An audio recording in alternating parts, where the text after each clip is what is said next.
Boa noite, estamos começando mais um Jornal da Noite. E agora vamos para um breve intervalo e já voltamos.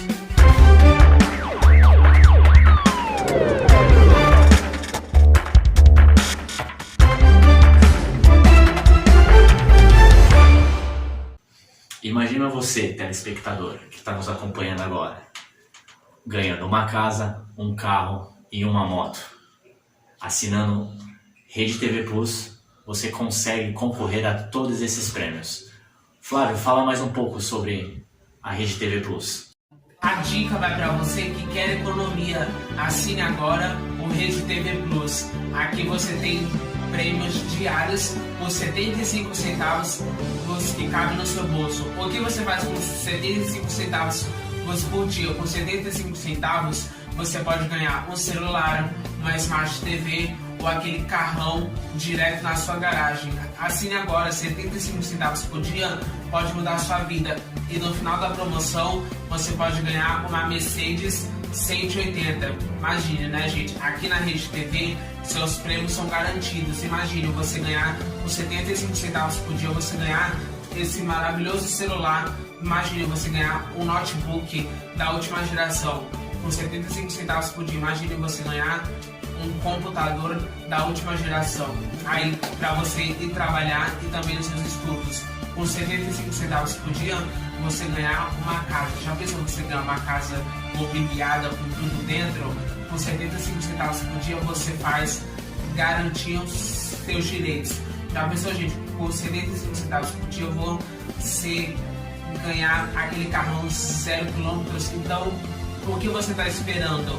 Aponte a câmera do seu celular para este QR Code que está aparecendo e você já vai levar 100 pontos garantido nesta promoção. Por 75 centavos por dia você pode mudar a sua vida.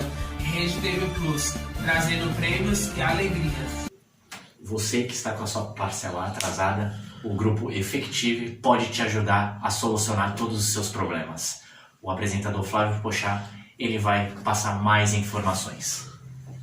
O Grupo Efective possui milhares de clientes satisfeitos e 0 de reclamações nos órgãos competentes. Possui profissionais altamente treinados e qualificados para realizar o melhor da negociação para você. Eu, apresentador Flávio Chato, quero te convidar para conhecer pessoas reais no Grupo Efective. Vamos ver. Entrei com uma ação com o Grupo Efective por sofrer juros abusivos do banco, quando a dívida era no valor de R$ 20.513,62 e fiz a quitação no valor de R$ 6.500. Agora que você já conhece o Grupo Efective, liga agora mesmo no DDD 11 945 25 2672. Vou repetir, liga agora, DDD 11 945 25 2672 ou acesse assessoria Grupo Efective. Tá com seu carro em atraso, parcelas em atraso do seu carro, o Grupo Efective pode te ajudar. Grupo Efective, garantindo os seus direitos. Já imaginou você ver suas séries, seus filmes, suas novelas favoritas? Assine agora o Sky pré-pago que você vai conferir tudo isso com o nosso apresentador Flávio Pochat, vai passar mais informações. A dica vai para você agora que quer economia que caiba no seu bolso. Gente, imagine você nessa quarentena assistir aquele filminho que fazia tempo no cinema, ou para a criançada assistir aquele desenho que sempre gosta, que sempre gostou. Com a Sky pré-pago você faz recarga a partir de R$ 14,90 por mês. Já pensou? Para você, criançada, tem Discovery Kids, tem Disney Channel, tem Cartoon Network. Para você que gosta de futebol, tem Premiere 2, Sport TV. E para você que adora aquelas notícias do dia a dia, tem Globo News, tem Band News, tem Rede TV e tem vários outros canais. Com a recarga de R$ 14,90 por mês, você tem acesso ilimitado, internet 4G sem ficar parando. Imagina, você que usa a internet na sua casa, aquela internet vive travando, a Sky pré-pago pode te ajudar. Você carregando por apenas R$14,90, com a Sky pré-pago você vai ter uma internet banda larga de 5G. Isso eu aprovo e comprovo. Assine agora Sky. Ligue para esse número que está aqui abaixo e recarregue. Você pode carregar em apenas uma semana, 2 semanas ou até uma recarga de 1 ano. Já pensou isso direto do seu bolso com R$14,90? Ligue agora nesse número que está aqui abaixo. Sky pré-pago, garantindo os seus direitos. A Lei Geral de Proteção de Dados prevê, a partir de agora, a aplicação de sanções contra empresas por uso indevido de dados do consumidor. A LGPD visa garantir a qualquer pessoa o direito sobre as próprias informações. As multas diárias podem chegar a 2% do faturamento líquido do ano anterior das companhias. O advogado Guilherme Roxo recomenda ao usuário que fique atento aos contratos. Nome, CPF, profissão, endereço, fotografia, dados de saúde, tudo passou a ser de propriedade da pessoa que meio que concede esse uso para as empresas. Então a pessoa tem direitos previstos na lei, como por exemplo, pedir a exclusão desses dados, em alguns casos. Ela pode pedir a retificação dos dados e ela pode pedir para saber para que aqueles dados estão sendo usados. A pessoa pode querer entender por que os dados estão sendo usados. De acordo com o advogado, as multas podem chegar a R$50 milhões, dependendo do porte da empresa. As companhias são obrigadas a pedir o consentimento dos usuários antes de utilizar qualquer informação. Todos, é isso mesmo. Na madrugada de hoje, o impostômetro aqui da Associação Comercial de São Paulo atingiu a marca de R$1,5 trilhão em impostos arrecadados pelo governo. Olha, Thiago, esse é o montante pago pelos contribuintes desde o primeiro dia do ano aos governos federal, estaduais e também municipais. Segundo a Associação Comercial, parte da alta na arrecadação acontece, como você mencionou, devido à recuperação econômica impactada pela crise gerada pela pandemia de coronavírus. E, por outro lado, o aumento da carga tributária também é reflexo da elevação dos preços dos produtos e serviços. Em nota, a entidade lembra que o Índice Nacional de Preços ao Consumidor Amplo, o IPCA, acumula alta de 8,6% em 12 meses e o Índice Geral de Preços, Thiago, o IGP, de 33%. E olha, Thiago, só em São Paulo o governo registrou um aumento de 20,7% na arrecadação do ICMS no primeiro semestre de 2021 em comparação ao mesmo período do ano passado. O valor total arrecadado, Thiago, foi de 14 bilhões e 700 milhões de reais. Do recesso parlamentar já tem um assunto que chamará os holofotes: a privatização dos Correios. O projeto de lei que tramita no Congresso sobre o tema gera discussões. O que a população espera mesmo é um atendimento melhor. Quem rotineiramente precisa enviar uma carta, telegrama, encomenda ou malote sabe o quanto é essencial a agilidade. O Pedro Caetano é advogado, usa os serviços com frequência e vê com bons olhos a proposta. É melhor atendimento ao público. Já me deparei com sistemas que caem periodicamente e sinto um pouco frustrado com o atendimento do Correios, filas gigantes. Apesar dos empregados serem excelentes funcionários, nunca tive nenhum tipo de problema, mas a privatização eu vejo com bons olhos, até para melhorias para os próprios funcionários da empresa. O bancário Carlos Gomes engrossa o coro, é favorável, e não somente aos Correios. Então eu sou a favor da privatização. Não só pelo Correio, tudo. O entendimento é que passar os serviços para as mãos da iniciativa privada mudará a cara do setor. O Brasil já observou melhorias com a passagem do bastão do público para o privado em diversas áreas. Quem não se lembra que era preciso entrar numa fila de um plano de expansão para ter um simples telefone? Isto sem falar de aborrecimentos em rodovias esburacadas. Até mesmo viagens aéreas ficaram mais confortáveis em terminais privatizados.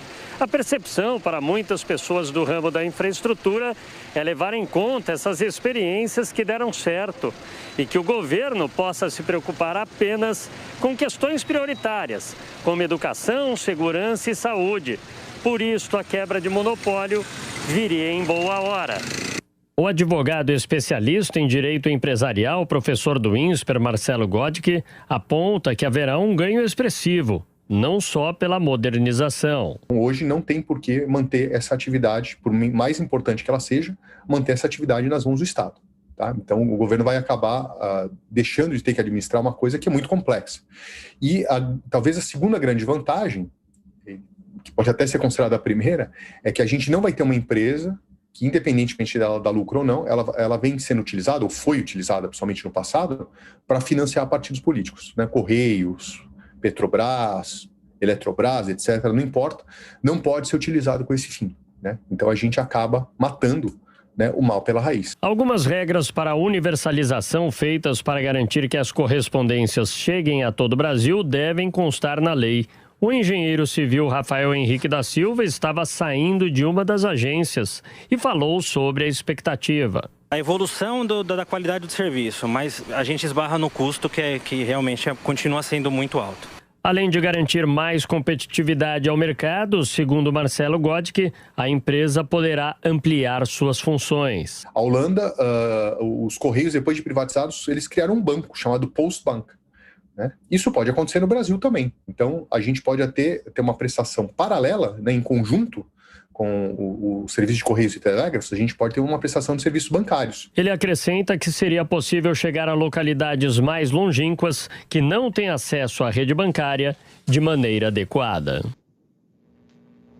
É inacreditável o apoio popular à privatização dos Correios. Isso tem muito a ver com a experiência pessoal de cada um. Eu queria relatar um caso bem recente. Semana passada, eu precisei devolver um produto que veio errado, uma compra feita pela internet, e fiquei 40 minutos na fila de uma grande agência de Correios aqui em Curitiba. Não fui numa agência pequena que eventualmente tivesse poucos atendentes, era uma grande agência. Foi bem no dia da entrada da frente fria, com chuva, a população, os usuários do Correio que aguardavam atendimento estavam do lado de fora por conta da pandemia, tiveram que ser recolhidos para dentro da agência. O atendente tentou manter um distanciamento, mas não foi uma situação ideal. O atendimento é ruim, o serviço é caro e a privatização é apoiada pela população por causa disso. A população quer um atendimento melhor e um custo mais baixo. Eu pego esse gancho para falar que a economia, usar a informação da notícia anterior ali do impostômetro em São Paulo, registrando um aumento ali bem considerável, já 1,5 bilhão de reais arrecadados ao longo desse ano de 2021 com impostos, para mostrar o quanto a economia está querendo voltar aos trilhos, o quanto há uma ânsia por produção. Então, há muita coisa para o Congresso analisar agora nessa retomada, depois do recesso, e vamos torcer para que o Senado não fique ali preso a narrativas, a factoides, atrasando a evolução do Brasil, porque o Brasil quer andar. Um mês, né, com essas novas e duras restrições por causa justamente do aumento de casos de Covid-19 provocado principalmente pela variante Delta. Agora, o governo português estabeleceu uma reabertura em 3 fases. Nessa primeira, já colocada em prática, os chamados lockdowns locais foram abandonados. Não existe mais limitação de horas para a circulação em vias públicas. Restaurantes podem funcionar até as 2 da manhã e os bares foram finalmente reabertos. Casamentos e batizados têm autorização para serem realizados com até 50% da capacidade. Eventos esportivos e espetáculos culturais também voltam a acontecer. E a fase 2 está prevista para somente o dia 5 de setembro. E entre as medidas que estará nessa fase 2 estará o fim da obrigatoriedade do uso de máscara em lugares abertos. A terceira e última fase será implementada apenas em outubro. Isso, claro, se os números de novos casos de Covid-19 continuarem controlados e o programa de vacinação seguir em ritmo acelerado. 52% das pessoas com mais de 16 anos já estão totalmente imunizadas em Portugal e a previsão do governo é de que em 6 semanas a meta de vacinar 70% dos portugueses seja atingida. Os florestais que estão atingindo principalmente o sul do país. As autoridades informam que desde a semana passada já foram mais de 130 focos de incêndio em 35 províncias diferentes, provocados pela onda de calor, baixa umidade e ventos que ajudam as chamas a se alastrarem. Nesse fim de semana, o presidente Recep Tayyip Erdogan visitou a cidade de Manavga, na província de Antala, a mais afetada. A União Europeia enviou 3 aviões para ajudar a combater o fogo, um da Croácia e 2 da Espanha. Também no Mediterrâneo, a Grécia tem pelo menos 15 pessoas hospitalizadas por causa do calor. Há incêndios florestais no oeste do país, mas nenhuma morte por enquanto. A previsão é de que nesta terça-feira a temperatura pode chegar a 47 graus em algumas regiões. Então a tendência é que tenhamos mais incêndios, tanto na Grécia quanto na Turquia. Para toda a audiência da Jovem Pan, agora são 8 horas da manhã e 19 minutos aqui em Miami, na Flórida, de onde falamos ao vivo. Temperatura na casa dos 29 graus Celsius, calor aqui no sul da Flórida neste momento. Pelo menos 10 pessoas ficaram feridas neste fim de semana em mais um episódio envolvendo violência armada aqui nos Estados Unidos. O episódio dessa vez aconteceu no bairro do Queens, em Nova York. Ali por volta de 11 horas, meia-noite, fim da noite de sábado, início da madrugada de domingo, 4 homens fortemente armados em 2 motos chegaram em uma rua e, de acordo com as informações da polícia, simplesmente, sem falar absolutamente nada, abriram fogo contra os moradores que estavam ali no momento deste ataque. Pelo menos 10 pessoas ficaram feridas, foram socorridas para hospitais da região e não correm risco de morte. Ainda de acordo com informações deste relatório da polícia, ao qual a Jovem Pan teve acesso, 7 dessas pessoas seriam apenas moradores que estavam chegando do trabalho ou passando ali na rua. 3 dessas pessoas seriam vítimas intencionais, seriam pessoas pelas quais estes homens armados, que ainda seguem sendo procurados porque estão foragidos, estavam procurando. Então, 3 das 10 vítimas eram pessoas que eram alvos ali desse atentado e as outras 7 não eram vítimas intencionais. Um dos membros do Conselho da cidade de Nova York, o Francisco Moya, deu uma entrevista a uma rede de televisão local e disse que por lá, em todo o estado de Nova York, os bairros mais pobres, as comunidades carentes, os bairros como eles chamam aqui de comunidades de cor, onde moram pessoas predominantemente negras, tem registrado um aumento no número de casos de violência, sobretudo violência armada. E de ontem para hoje, a gente já acompanhou na mídia aqui dos Estados Unidos, tanto as mídias locais quanto as nacionais, um certo fervor com relação à questão da venda de armas aqui no país. Porque toda vez que um episódio desse violento acontece, essa discussão volta à tona novamente. O lockdown é uma outra situação que também chama a atenção aqui nos Estados Unidos e também da comunidade global, né? De acordo com as informações divulgadas nesse fim de semana pelo Dr. Anthony Fauci, famoso epidemiologista, aliás, ele é o responsável por liderar a equipe de força-tarefa do combate à pandemia da Casa Branca aqui nos Estados Unidos. Ele deu uma entrevista nesse fim de semana dizendo o seguinte: olha, ele não acredita que vai haver lockdown novamente nos Estados Unidos ou lockdowns em determinados estados. Ele também afirmou que há pelo menos 100 milhões de pessoas neste momento disponíveis nos Estados Unidos para vacinação e que ainda não foram imunizadas porque não quiseram. Também nesse fim de semana, a equipe da Jovem Pan teve acesso a um relatório do CDC, do Centro de Controle e Prevenção de Doenças do país, que diz que mais de 1 milhão de doses de imunizantes foram descartados, porque eles têm prazo de validade, portanto precisam ser utilizados e não foram. Ou seja, os americanos não estão buscando a vacina mais como estavam quando elas foram liberadas. A gente sabe que até o momento 67% do país está completamente vacinado, ou seja, com 2 doses dos imunizantes, mas o número de pessoas com pelo menos uma dose ainda segue muito baixo, algo em torno ali de 49%. Ou seja, tem um aumento no número de casos de novos infectados por conta da variante Delta. A gente volta a ver hospitais cheios novamente, falta de leitos até em alguns estados. O número de mortos também subiu bastante, já bateu 609 mil mortos apenas nos Estados Unidos e desde o início da pandemia. E o número de infectados, de uma maneira geral, também desde janeiro do ano passado, já está batendo a marca aí de 35 milhões de pessoas, isso somente nos Estados Unidos. São números muito altos para um não novo lockdown, e aí a discussão procede e deve ficar inflamada aí, certamente nos próximos dias, com mais essa declaração do Dr. Anthony Fauci, que é muito respeitado no mundo todo, dizendo que aqui nos Estados Unidos, mesmo ele representando o governo Joe Biden, né, não deve haver novos lockdowns estaduais ou novo lockdown de maneira geral e federal. 5 capitais registraram, neste domingo, atos a favor do presidente Jair Bolsonaro e do voto impresso nas eleições do ano que vem. A maioria dos manifestantes estava sem máscara, vestia roupas com as cores verde e amarela e seguravam bandeiras do Brasil.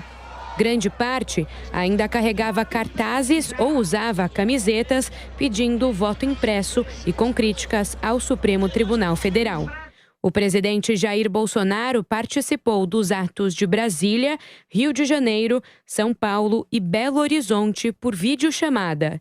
No Rio de Janeiro, a concentração começou por volta das 10 da manhã, em Copacabana. Os manifestantes se dispersaram no início da tarde, após o discurso do presidente. Aqui em São Paulo, os atos começaram por volta das 2 da tarde. Os manifestantes se concentraram em frente ao prédio da Fiesp, onde o movimento nas ruas colocou um caminhão com personalidades que fizeram os discursos. Os manifestantes ocuparam cerca de 5 quarteirões da Avenida Paulista, com mensagens de defesa ao voto impresso e contra o STF. No discurso por videochamada, Bolsonaro voltou a falar em fraude eleitoral e colocou as eleições do ano que vem em dúvida. Segundo ele, sem eleições limpas e democráticas, não haverá eleição. Os deputados Carla Zambelli, Eduardo Bolsonaro e o ex-ministro do Meio Ambiente, Ricardo Salles, marcaram presença. Também foram registrados atos em outras capitais, como Belo Horizonte, Belém, Curitiba, Fortaleza e São Luís. Nas redes sociais, a hashtag Brasil pelo Voto Auditável ficou entre os assuntos mais falados durante o dia. E o nosso Jornal da Noite está terminando. Todos vocês uma boa noite e até amanhã.